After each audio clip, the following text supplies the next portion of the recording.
Hi, this is Mike Geppetto with the PHRA, and I'm here with David Moore. And David, thank you so much for giving a closing keynote and that inspirational speech that you did for the PHRA conference. Just kind of diving in for some of the people that weren't here to view it personally. Could you just kind of give us some highlights of your presentation entitled Purposeful Purpose Enhancing Growth of HR Leadership? Absolutely. Somebody worth following is about it's about people, purpose, and passion. Mm-hmm. So people, purpose, and passion are the three driving factors that are going to make where people are going to find happiness. Mm-hmm. So I started with people, and I drilled down. You have to look inside. Where are you at? Where do you want to be? And how are you going to get there? Mm-hmm. So we have to find that, and then we have knowledge. We spoke about knowledge, and we spoke about wisdom. We spoke about understanding where you're at, but we spoke mostly about how you're going to get there, using the wisdom to actually follow through, to actually get where you want to be and being that person. Because if you become the person that if you put the best possible you forward, people will follow, and the right people will follow. So you're in the human resources. I mean, your business is people, and your business right now is to go out and is to draw the best and the brightest. So you want to put the best possible you forward, and that's what's going to bring the people to you. Yeah, no, that makes a lot of sense, and it definitely speaks to what we do, and the value that individuals bring to organizations. You want to get the best out of them, so that definitely makes sense.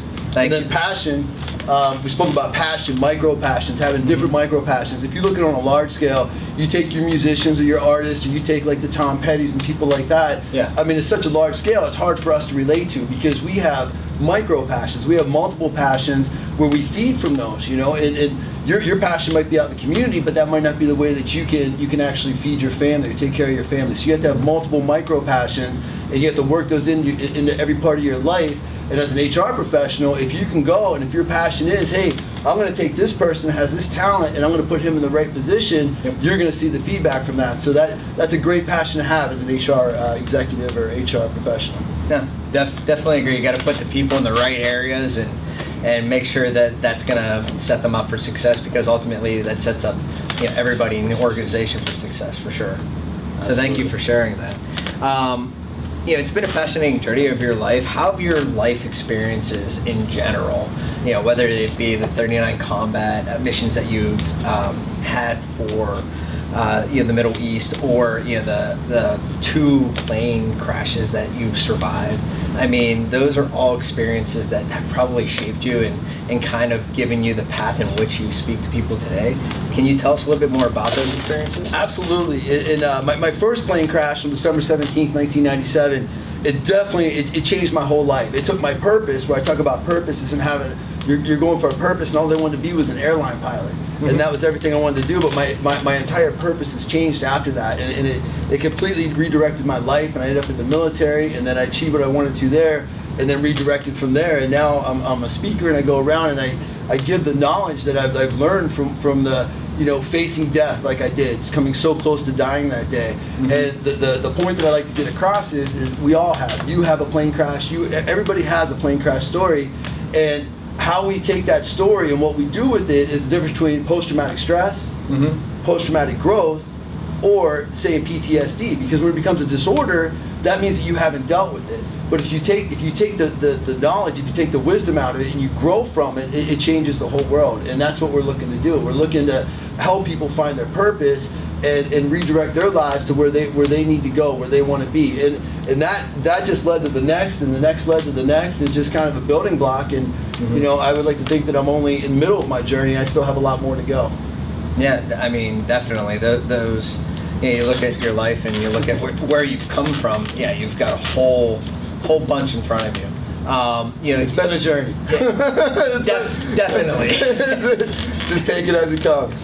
So, you authored a book, Lines Along the Wall, and you talk about what you referenced before, post-traumatic stress syndrome and post-traumatic growth. Can you just speak a little bit more about that in your book, and how did you come up with the book title of Lines Along the Wall?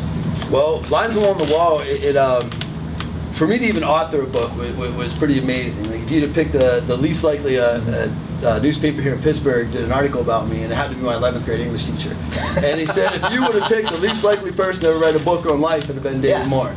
I played football. I didn't really care a whole lot about English class, all the things, and he actually helped me edit the book down the line. But it was amazing, a line of events when I was in the Middle East that led me to writing this book. And my first book, Lines Along the Wall, was actually more about my health, and it was more about me kind of putting a cap, finalizing, dealing with everything that I had been through and making sense of it. So you were talking about the post-traumatic stress. We all have post-traumatic stress. Ever since we're little, it's these little events in our lives that add up that make us the person that we are today.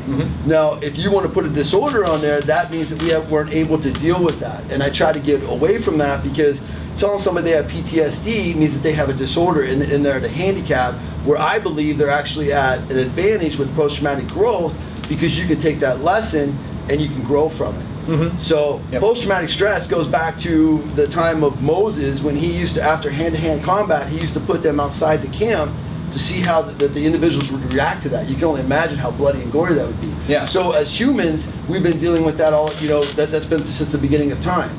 So it's how we deal with it, and my whole point is, take those experiences and use them for good, use them for your advantage, and grow from it and help others in their journey for their people or purpose and passion in life.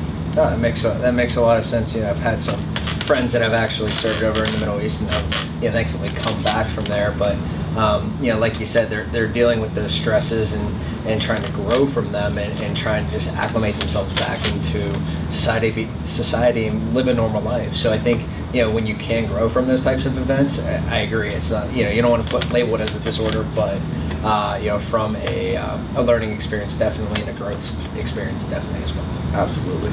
So one kind of, just kind of relaxing question. You're a busy guy, you're traveling, you're speaking, you're engaging leadership, that kind of stuff.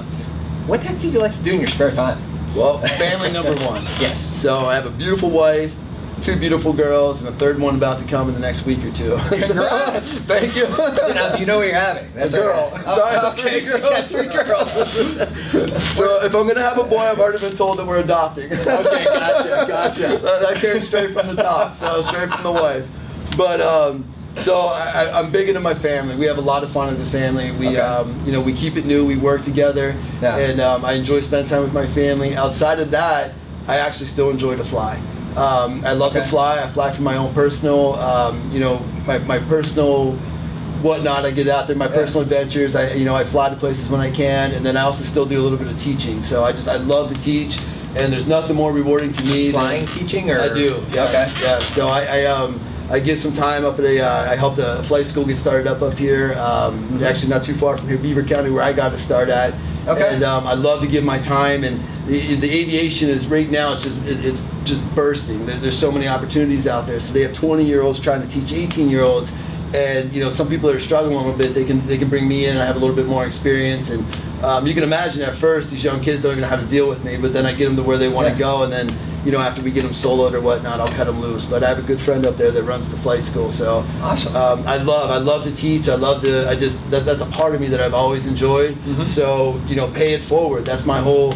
Take what you know, and I've had all these great experiences. I have my Navy wings, my Air Force wings, civilian ratings, all this stuff, and I might as well use all those experiences and pay them forward to these guys, so they can go out on their, out in their life and get what they want, fulfill their purpose. Awesome.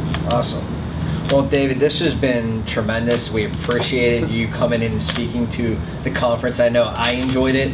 I definitely enjoyed our time here as well. And thank you for sharing your stories. Me too. Really Thank you very much. Appreciate it. All right. Thank you. Have a good one. Thank you. You too.